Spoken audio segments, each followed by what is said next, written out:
अनूप शहर में मंगलवार को भारतीय किसान यूनियन के राष्ट्रीय संगठन मंत्री जगत सिंह सिसोदिया के नेतृत्व में उनके आवास पर एक बैठक आयोजित की गई। सिसोदिया ने कहा कि क्षेत्र में किसानों का उत्पीड़न भाजपा बर्दाश्त नहीं करेगी। जहां किसानों को दबाने का प्रयास होगा वहां भाजपा के कार्यकर्ता उनके साथ खड़े होकर लड़ाई लड़ेंगे। इसके अलावा क्षेत्रीय समस्याओं व उनके समाधान को लेकर चर्चा भी हुई। उसके बाद भाजपा के पदाधिकारियों ने उप जिलाधिकारी वीके गुप्ता से मुलाकात कर किसानों की समस्याओं से अवगत कराकर ज्ञापन सौंपकर जल्द से जल्द सर्वे कराकर किसानों को मुआवजा दिलाने की मांग की। कार्यकर्ताओं द्वारा बताया गया कि लगातार बारिश होने के कारण किसानों के धान, ज्वार, तिलहन और उड़द की फसलें पूरी तरह से जलमग्न होकर खराब हो गई।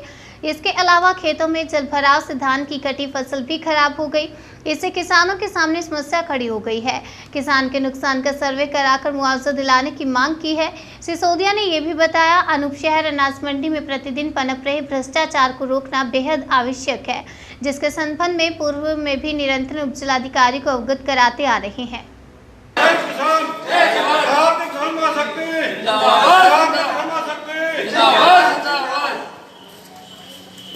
मंडी में किया था और मंडी में बराबर भ्रष्टाचार चल रहा है। लगभग एक वर्ष पहले भी मैंने एसडीएम साहब को ज्ञापन दिया था। उस समय एसडीएम साहब नए आए हुए थे, उस समय बात को संभाल लिया जैसे भी है। जानकारी भी नहीं थी एसडीएम साहब को, अभी जानकारी है और हमसे वायदा भी किया एसडीएम साहब ने। अभी इस पर कार्रवाई करेंगे। 2 से 2.5 किलो तक पनीर फालतू तोल रहे हैं वहाँ पे व्यापारी लोग और उनसे कहा जाता भाई सही तोलो, तो ट्रैक्टर ट्रॉली वापस किए गए वहाँ से। बोले तुलवाना तो तुलवाइए, अन्यथा मत तुलवाइए। किसान के साथ इतना बड़ा भ्रष्टाचार हो रहा है, बताइए कब तक इसको बर्दाश्त किया जाएगा। भाई किसान तो खून पसीना कमाई है, उसके ऊपर ही पूरा घाट। क्या नाम है आपका और किस पद पर हैं आप? मेरा नाम डॉक्टर जगत सिंह सिसोदिया जी, भारतीय किसान महाशक्ति राष्ट्रीय संगठन मंत्री हूँ मैं यहाँ पे।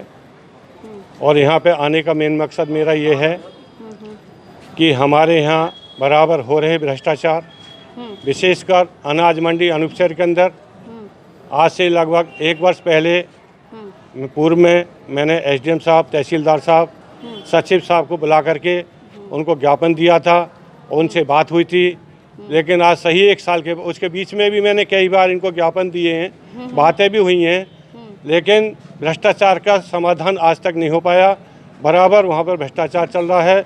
जो वहाँ के व्यापारी लोग हैं इतने भ्रष्ट हो चुके हैं, उनका कहना यह है कि देना है तो इतना ही दो, 2 से 2.5 किलो फालतू तोलेंगे, अन्यथा हम आपकी ट्रॉली नहीं तोलेंगे। यहाँ तक भी कहने पे वो उतारू हो गए हैं। तो मेरा कहना यह है कि ऐसे भ्रष्ट व्यापारियों के खिलाफ तुरंत कार्रवाई की जाए, उनकी FIR हो और उनके लाइसेंस नष्ट हों।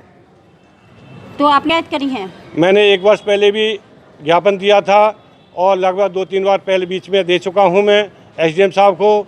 मेरे से यही उन्होंने वायदा किया था कि हम इसका समाधान करेंगे, लेकिन ऐसा महसूस हो रहा है कि समाधान तो नहीं हुआ, समाधान तो बढ़ता जा रहा है। इसमें हो सकता है कि ये लिप्त हो गए हों।